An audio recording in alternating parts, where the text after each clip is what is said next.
पाठ 7 नई दिशा की ओर। सालाना इम्तिहान खत्म हो चुके थे। अलका के सामने अब लंबी छुट्टियां थी।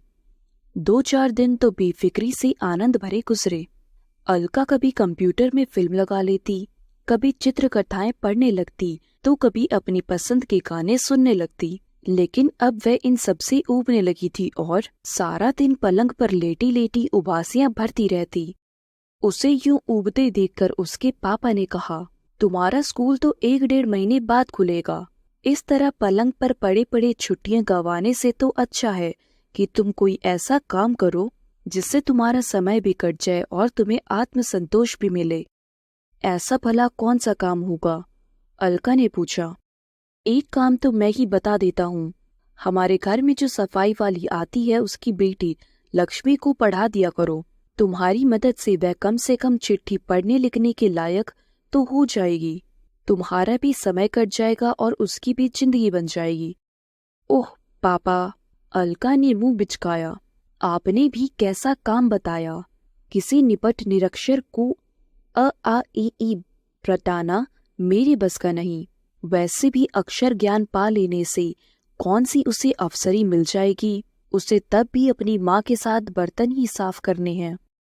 पापा ने समझाया, पढ़ाई केवल नौकरी के लिए ही नहीं की जाती। शिक्षा जागरूकता लाती है, आत्मविश्वास लाती है। तुम टीवी में साक्षरता अभियान के विज्ञापन रोज देखती तो हो। पापा, मुझे आपकी यह सलाह पसंद नहीं आई। मुझे छुट्टियां बितानी है, बर्बाद नहीं करनी। बाप बेटी की बहसबाजी देखकर अलका की माँ ने बीच की राह निकाली। ठीक है अलका, तुम अपनी पसंद का ही कोई काम चुन लो। जहाँ तक मेरा विचार है, तुम्हें चित्रकला की कक्षा में प्रवेश ले लेना चाहिए। हाँ, यह ठीक रहेगा। अलका खुश हो गई और उसने उसी दिन जाकर चित्रकला मंदिर में प्रवेश ले लिया। वहाँ वह प्रतिदिन शाम को 2 घंटे चित्रकला का अभ्यास करती थी। अध्यापक श्याम सुंदर जी एक कुशल तथा हंसमुख व्यक्ति थे। वे बच्चों को बड़ी लगन के साथ अभ्यास कराते थे। उनके मार्गदर्शन में अलका की यह छिपी हुई प्रतिभा निखरने लगी। अलका को चित्रकारी करते देखकर वे अक्सर कहते थे, अलका, तुम तो जन्मजात कलाकार हो। इतने कम दिनों में तुम इतना कुछ सीख गई हो जितना कोई और नहीं सीख पाया। अध्यापक की प्रशंसा से अलका का आत्मविश्वास और बढ़ गया। वह नियमित रूप से चित्रकला मंदिर जाती थी। एक दिन श्याम सुंदर जी ने अलका को बताया, 10 जून को चित्रकला मंदिर में एक चित्रकला प्रतियोगिता आयोजित की जा रही है। इसमें प्रथम प्रतियोगी को 1 वर्ष के लिए 1000 रुपये प्रतिमाह की छात्रवृत्ति मिलेगी। मुझे पूर्ण विश्वास है कि इस प्रतियोगिता में तुम प्रथम स्थान प्राप्त करोगी। अलका उसी दिन से प्रतियोगिता की तैयारियों में लग गई। प्रतियोगिता में 10 दिन बचे थे। प्रतियोगिता के लिए 10 जून को शाम 5 से 7 बजे का समय निश्चित था। अलका की सहेली विभा की दीदी ने चित्रकला में MA किया था। अलका ने सोचा कि प्रतियोगिता वाले दिन वह उनसे भी मार्गदर्शन ले लेगी। यह सोचकर वह 10 जून के दिन सुबह 9 बजे अपनी सहेली विभा के घर चली गई।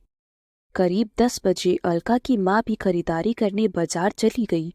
वे घर की देखरेख के लिए लक्ष्मी को घर बिठा गई। लक्ष्मी घर में अकेली थी। दरवाजा खटखटाने की आवाज सुनकर लक्ष्मी ने जाकर दरवाजा खोला। एक लड़की दरवाजे पर खड़ी थी। उसने लक्ष्मी के हाथ में एक पत्र थमाया और बोली, इसे अलका को दे देना। लक्ष्मी ने पत्र को अलका की मेज पर रख दिया। उसी समय टेलीफोन की घंटी बजी। लक्ष्मी ने फोन उठाया। अलका का फोन था। वह लक्ष्मी से बोली, लक्ष्मी, माँ को कह देना मुझे घर लौटने में थोड़ी देर हो जाएगी। मैं 12 बजे तक वापस आऊंगी। कह दूंगी दीदी। हाँ, थोड़ी देर पहले एक लड़की आपके लिए एक चिट्ठी दे गई थी। मेरे लिए चिट्ठी? अलका का उलझन भरा स्वर सुनाई दिया। तुम ही मुझे वह चिट्ठी फोन पर पढ़कर सुना दो। पर हाँ, तुम्हें तो पढ़ना ही नहीं आता। ऐसा करो कि माँ को फोन पर चिट्ठी पढ़ने के लिए कहो। बीबी जी तो बाजार गई हैं। चलो, फिर मैं घर आकर ही पढ़ लूंगी। घंटे भर में आ जाऊंगी। यह कहकर अलका ने फोन रख दिया। अलका लगभग 12 बजे घर लौटी और लक्ष्मी से वह चिट्ठी मांगी। लक्ष्मी ने चिट्ठी लाकर उसे दे दी। चिट्ठी पढ़ते पढ़ते अलका के चेहरे का रंग बदल गया। लक्ष्मी यह देखकर घबरा गई और बोली, दीदी, चिट्ठी में क्या लिखा है? लक्ष्मी, मेरी सारी मेहनत पर पानी फिर गया। चित्रकला की प्रतियोगिता आज शाम की बजाय अभी सुबह 11 बजे से 1 बजे तक थी। चित्रकला मंदिर के गुरुजी ने यह संदेश भिजवाया था। अलका ने घड़ी की ओर देखा। 12:30 बज रहे थे।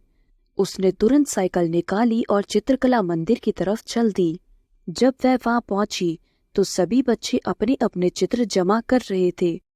अलका को देखकर श्याम सुंदर जी कहने लगे, अलका, तुम इस प्रतियोगिता में क्यों नहीं आई?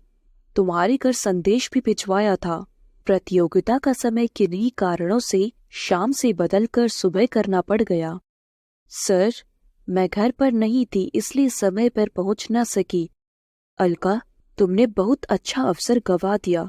अध्यापक अफसोस भरे स्वर में बोले, यहाँ जितने भी बच्चे चित्र बना रहे थे उनमें चित्रकारी में तुम्हारा हाथ सबसे अच्छा था। तुम भाग लेती तो अवश्य प्रथम आती। अलका का मन भी बहुत उदास हो गया। दुखी होकर वह सोचने लगी, इस प्रतियोगिता के लिए मैंने कितनी तैयारी की थी। काश मुझे गुरुजी का भेजा संदेश समय पर मिल जाता। अगर लक्ष्मी पढ़ी लिखी होती तो फोन पर ही चिट्ठी पढ़कर सुना देती। उस समय 10 बजे थे। मैं आराम से चित्रकला मंदिर पहुंच सकती थी। अगर पापा का कहना मानकर मैंने लक्ष्मी को थोड़ा बहुत पढ़ा दिया होता तो आज मुझे यह संदेश समय पर मिल जाता।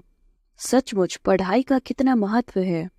लक्ष्मी के अनपढ़ होने का जब मुझे इतना नुकसान हुआ है तो स्वयं लक्ष्मी कितनी तकलीफें उठाएगी। उसे कोई भी धोखा दे सकता है, मूर्ख बना सकता है। पापा ठीक ही कहते हैं, पढ़ाई केवल नौकरी करने के लिए ही नहीं की जाती।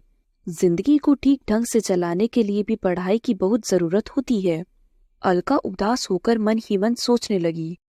अलका ने उसी समय फैसला कर लिया कि वह आज से ही लक्ष्मी को पढ़ाना शुरू कर देगी।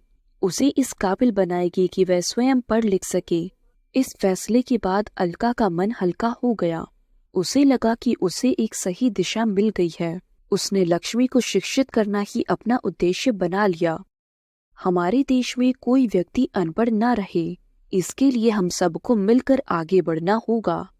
आइए हम भी दृढ़ निश्चय करें कि अपने आसपास के हर अनपढ़ व्यक्ति को शिक्षित करने का भरपूर प्रयास करेंगे। तभी हमारे देश में निरक्षरता नामक समस्या दूर हो